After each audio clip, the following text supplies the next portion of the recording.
You seen the title, you seen the shirt, and you know what time it is. It's opinion time!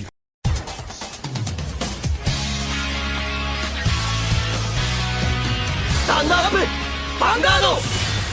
Hey Cardfighters, welcome back to another video for Clan Collection, and this time we're going to take a look at what deck or what support for every single clan is winning and which one are losing. So the best way to do this is of course with the old-fashioned tier list. So let's jump straight into the video and see what are the best decks coming out of this set and which clans are going to be on the bottom tier with the new support. So here we have the tier list, and it's a little bit different than usual. So instead of having S, A, B, C, and D, we're just having named them a little bit to give more context to what they actually mean. So right at the top we got the winner clans, which basically are winning with the support. Then below that we got solid, which are solid. They're not bad, they're not amazing, but they're just solid and good. And then in the middle we got decent, which explains for itself. And then below it we got meh, which are meh. And then below it on the bottom tier we got losers, which basically you don't want to be it, because at least meh can to some extent be usable, but in context to the rest is just kind of meh. But losers, they're losers, and you don't want to be that. So with that said, let's start immediately with the first one, and we start off with Royal Palin. So we got the Seekers with Finsaver Dragon, and this might surprise some and some also not, but this is for me a hard meh. The reason why I don't really like Finsaver all too much is because the deck is really slow in context to the rest. Like, yes, you have this Pseudo Legion mechanic, and yes, you can Superior Ride another Finsaver Dragon, and that can Superior Call another Blessed Blade, giving you the multi-tag, and with no discard can actually be very powerful. But the problem is that this thing doesn't do anything if you just ride it.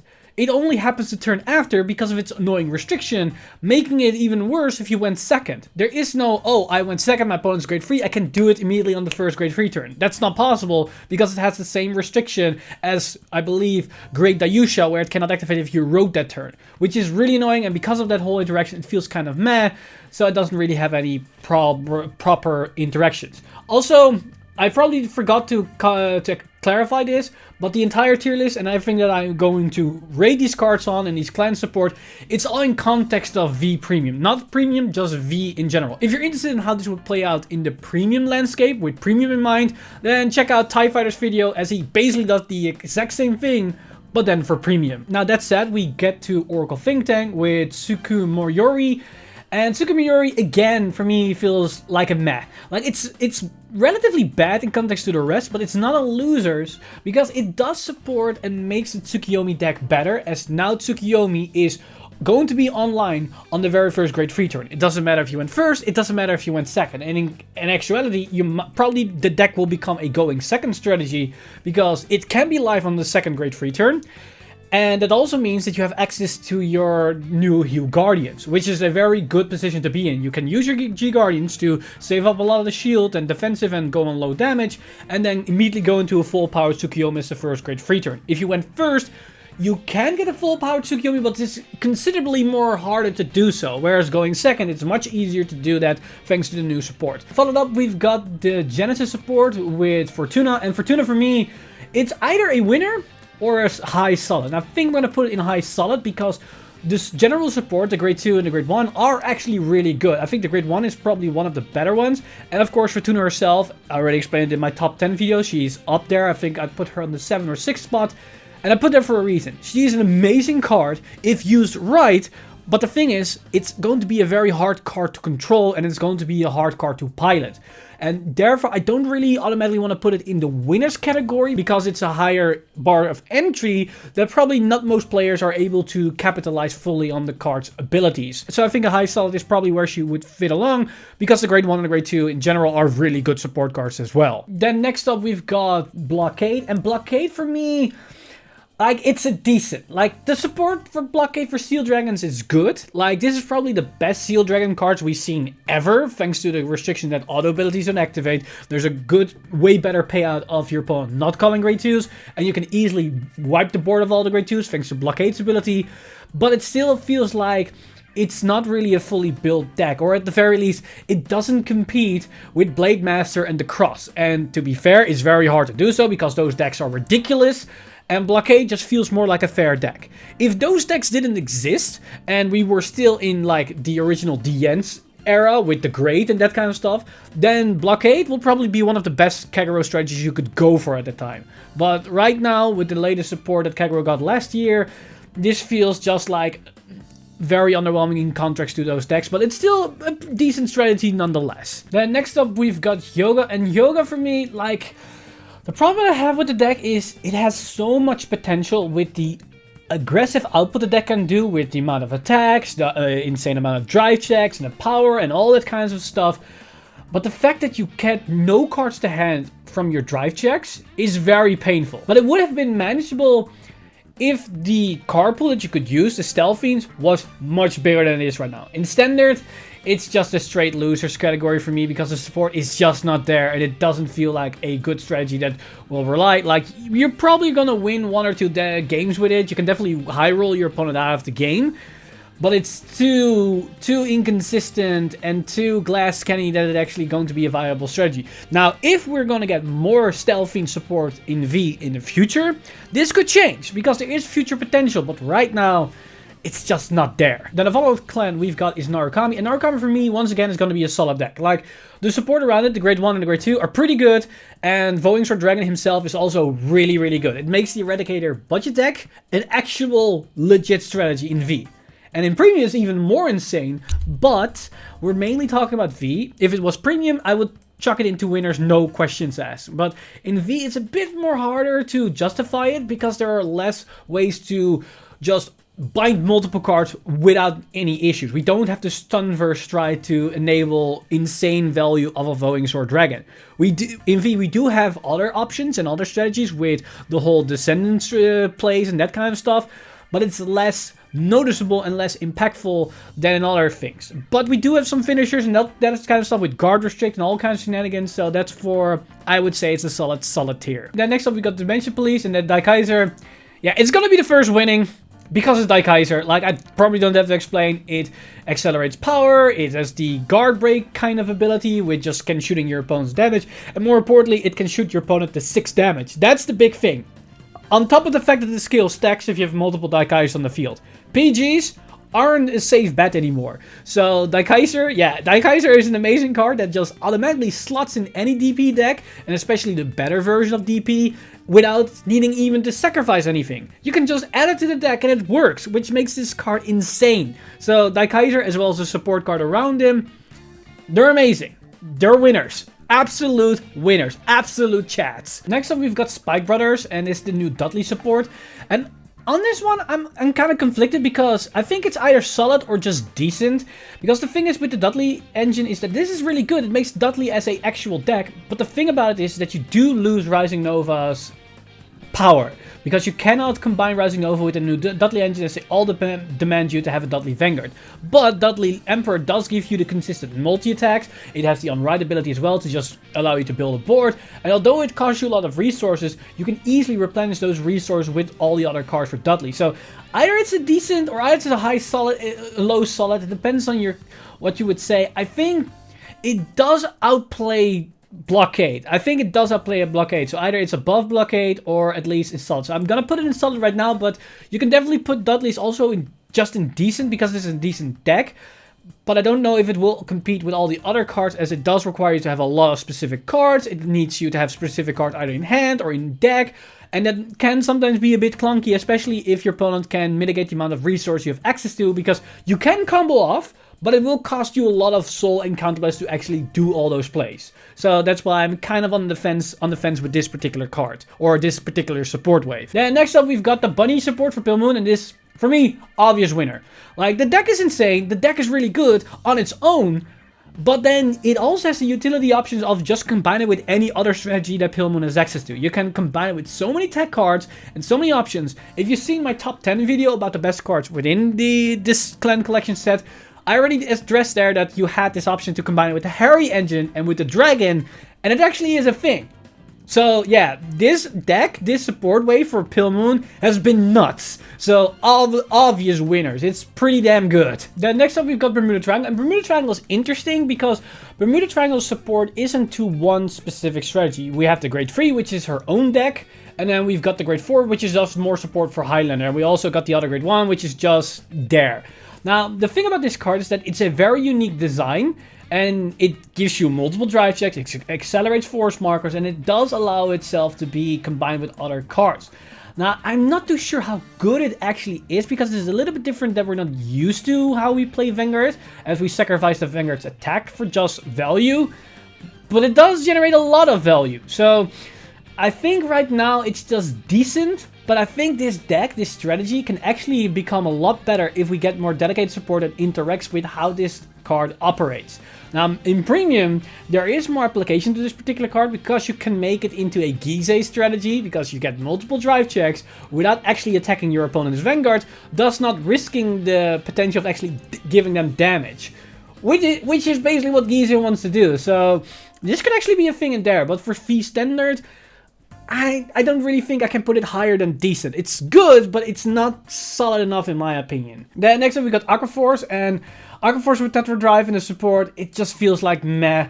Like, I think it can be better, but the issue that I have with Tetra Drive Dragon right now is that most of the Blue Wave dedicated support doesn't interact with Tetra Drive all too well, as he himself doesn't lower your opponent's base power, thus not allowing you to grant access to some of the multi-attackers, which is kind of annoying. Now, that said, I do think there is more potential to Tetra Drive, so it can easily bump up to maybe decent or solid tier, depending on how players manage to pull the actual value behind this card. But right now, me personally, I'm not seeing it all too much, but that's also comes with the fact that I have not a lot of experience with Aquaforce. I do play the clan a bit, but not good enough that I can see what Tetra Drive actually can bring to the table, because right now it feels like a bit of a more restrictive Maelstrom that can actually do less against defensive triggers, whereas Maelstrom can easily just beat through defensive triggers and still apply a lot of pressure. Now, next up we've got Mega Conley.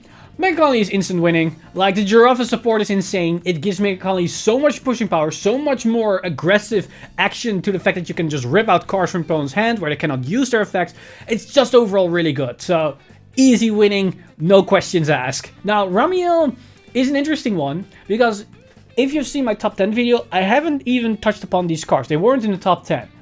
But I do want to put Ramee in winning, not necessarily because she as herself is a very good card, but it's the general support around it. The Grade 1, the Grade 2 and Ramee together are an insane engine that gives you so much more consistency control over your damage zone, which makes any type of playstyle within Angel Feather a lot more consistent, which makes the support pretty damn good. And Ramee on her own as a actual boss unit is actually pretty legit. Like, the consistent multi-attack engine, as well as just generating resources turn after turn, is actually pretty good. So I think it's a solid winners category, as it can do a lot of plays and can even play around your opponent if they're gonna damage deny you, because you have all these extra tool options within Angel Feathers, which can make Ramee even better, because you can easily give yourself multiple damage, just do all the multi-attack shenanigans, and at the end of the turn just heal yourself back to almost no damage, and just continue onward from there, which is kind of crazy to think about. Now, the next clan we got is Shadow Palin, and probably this won't surprise anybody that Shadow Palin is an obvious winner. Like, Raging Form Dragon, the Revenger support is kind of nutty, and Raging Form Dragon as a new boss unit is pretty ridiculous. Like, being able to easily superiorize your Great Freeze over and over and over again, and then also combining it with Mordred Phantom, then with Blasted Dark for more multi-attack shenanigans, is pretty ridiculous. The deck builds itself, and the deck is pretty good.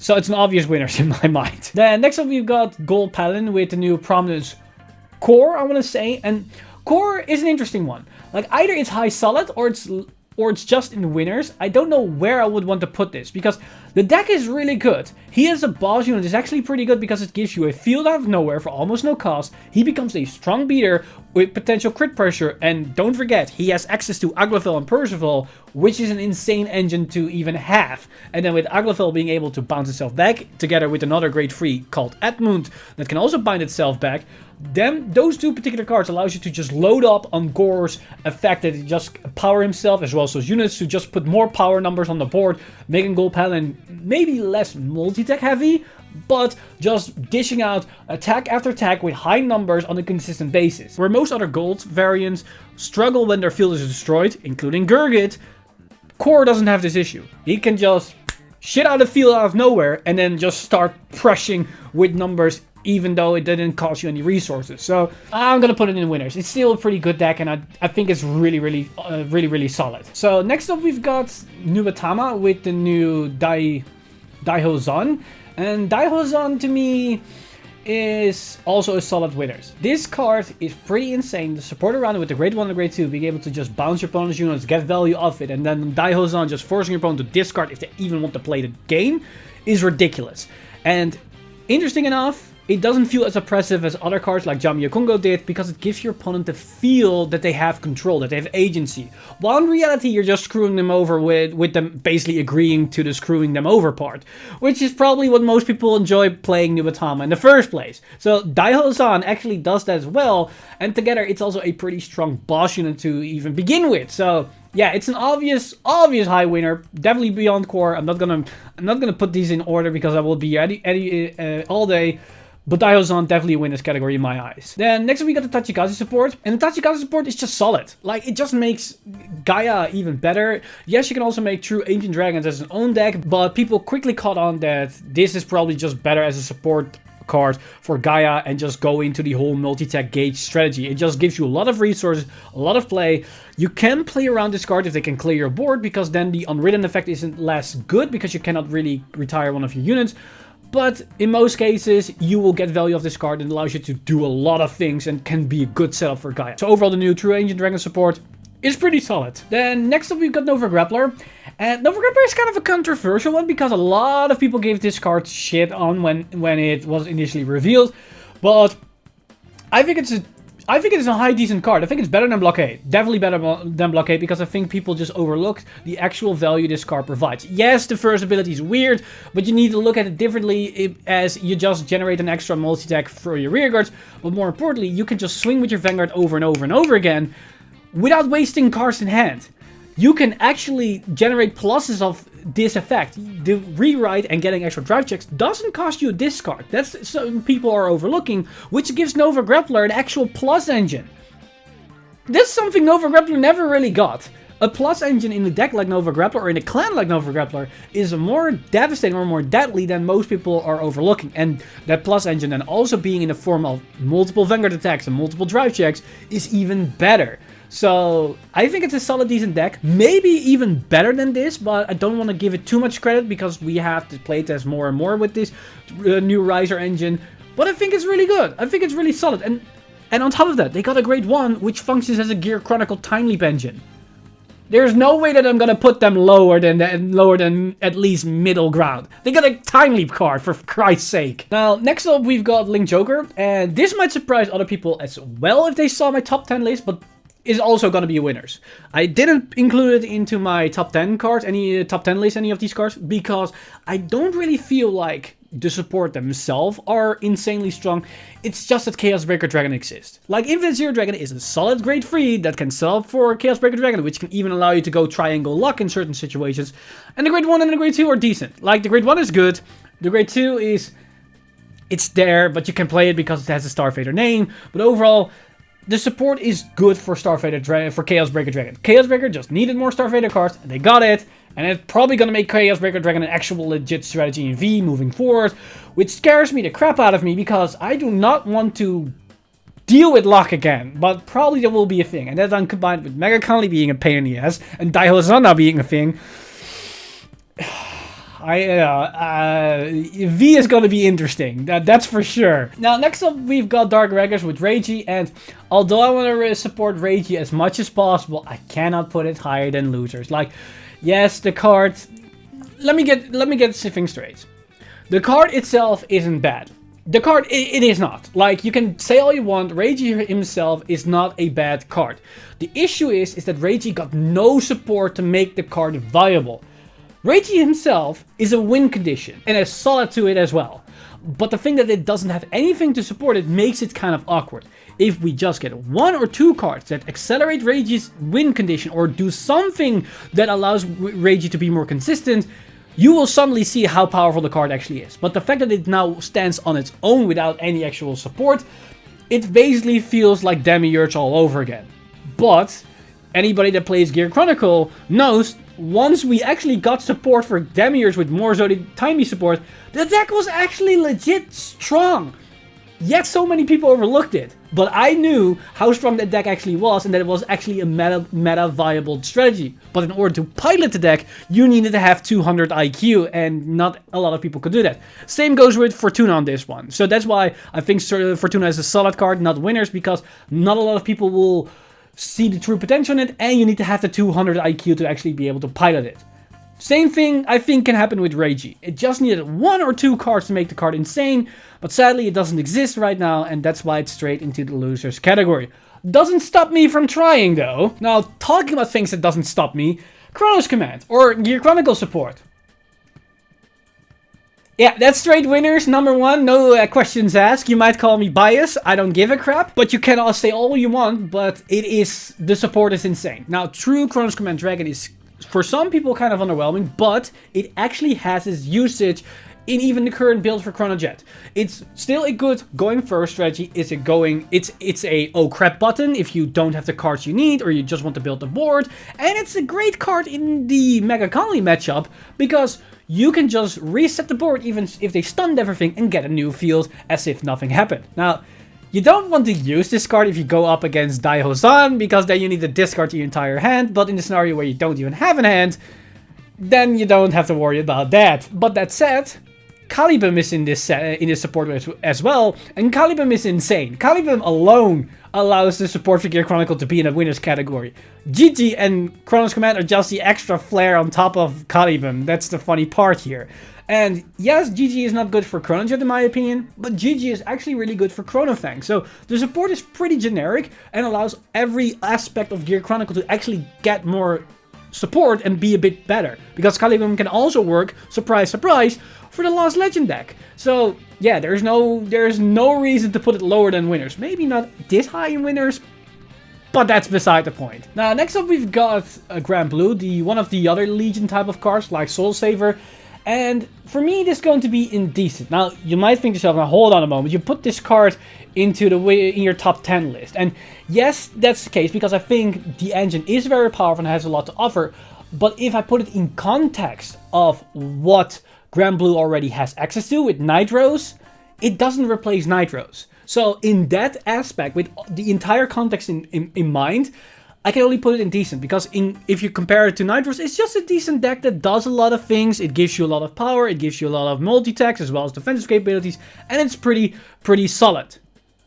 You know what, let's move it up as solid, because it's actually a pretty solid engine, which only becomes better if you can defend it more. And because it's a protect deck, you actually have the defensive capabilities to stall a bit into the mid to late game. So yeah, it's a solid deck in my opinion. Probably low solid, but still a solid deck nonetheless. Now, then we got Great Nature, and Great Nature got a lot of flag because a lot of people do not like Honorary Professor Chat Noir, as well as the support cards around it. And I do agree with the sentiment that Chat Noir is kind of mad. Like, it's a lot left to be desired, because they tried to go with supporting both engine, where they now don't support any engine as well in the process, which is always a bad thing to happen. But I do think there is potential in Chat Noir. Like, people are not giving the card enough credit in certain situations where it can actually matter in Big Belly, with the effect that you can give even more multi-tech options. It's a bit RNG, but you can give the effect as well. So I think there is potential, but people need to look into this more to understand what Chat Noir can actually provide to the clan, to specific build. And then finally we got Neo Nectar with the new Musketeer engine. And I think Neo Nectar is probably high solid. It's better than the Grand Blue Legion, because it also was a step above in my tier list, in my top 10 list. So it also has to be here. And honestly, it's really good. Like, in some aspect you can even say it's winning, because it is probably the best Neo Nectar deck that Neo Nectar has access to in V. It's arguably better than Asha, and it's definitely better than anything that became before Asha. So I think this Musketeer deck has a pretty good shot to be very good. But we have to wait and see to actual playtesting and results to actually see how good this deck is going to be. And that concludes the entire winners and losers tier list for Clan Collection. And as you can see, it's pretty top heavy. Like, the bottom, we have only 2 cards, or 2 support waves, and then it slowly creeps up to the solid, and then in solid on winners, we see basically like 60 to 70% of all the clans. And there is a good reason for that, is because even though a lot of people were giving crap to this set, the support wave within the set is actually pretty good. Now, it's not probably going to be meta defining, as we still have a lot of insane cards in the format, like with Prism and Gavriel and the Cross and all that kinds of stuff still being a thing. But overall, the decks that are coming out of this set are pretty solid, pretty good, and also are very fun to play. And some of them actually are going to define the meta to some extent. Like, I'm convinced that the support for Gear Chronicle is going to matter. The support for Dimensional Police is going to matter. Mega Conley is going to matter. Shadow Palin will probably have an impact where Luard and Raging Form are going to be alongside with the strongest forms of deck. Chaos Breaker Dragon will probably also matter at this point. And probably Daihozan will make a splash depending on which deck are going to be good. Because Daihozan works pretty good against Prisms, because Prism multi-tags by calling stuff from the bind zone. That's calling stuff, which forced them to discard more cards, which then makes the whole plus engine from Prism basically negated. Now, Mega Conley wouldn't be as prominent against Bermuda Triangle because they can bounce back the stun card anyways, but Daihozan can actually annoy Bermuda Triangle, because not only are they bouncing their own stuff, they then need to recall new stuff, which then forces them to discard more cards from hand, which makes the whole plus engine from Bermuda Triangle basically be for naught. So, a couple of the decks in this set can definitely make a splash if they're played right, and if people understand the matchups with certain interactions and certain clans versus clans. So personally, I wouldn't write this set off just yet, because there's more value in this set than most people give it credit to. And at least from my opinion, it is shown in this tier list. But that's basically my opinion, my trash taste. So if you have a better opinion, or you think you know something is off and you want to change something, let me know in the comments down below, or do the tier list yourself, because I put a link in the description down below where you can basically make this tier list for yourself and then share it around. You can maybe add me on Twitter at Mr. Timeleap to show what your tier list is and what you personally would change here and there, because everybody has his own opinion and everybody has their own data to work with. So let me know in the comments down below what you guys think of this tier list, what you guys think of the support wave, and if you think there's something that I maybe have overlooked that could maybe put some of the lower clan support even higher on the list. So let me know all your thoughts in the comment section down below. As always, this video has been brought to you by our lovely patrons over at patreon.com/VanguardInsider. You guys are amazing. If you do want to support the channel or everything that's happening on the channel, you can simply go to patreon.com/VanguardInsider and become a patron today. But with that said, I've been Mr. Timeleap, and I'll see you guys in the next one!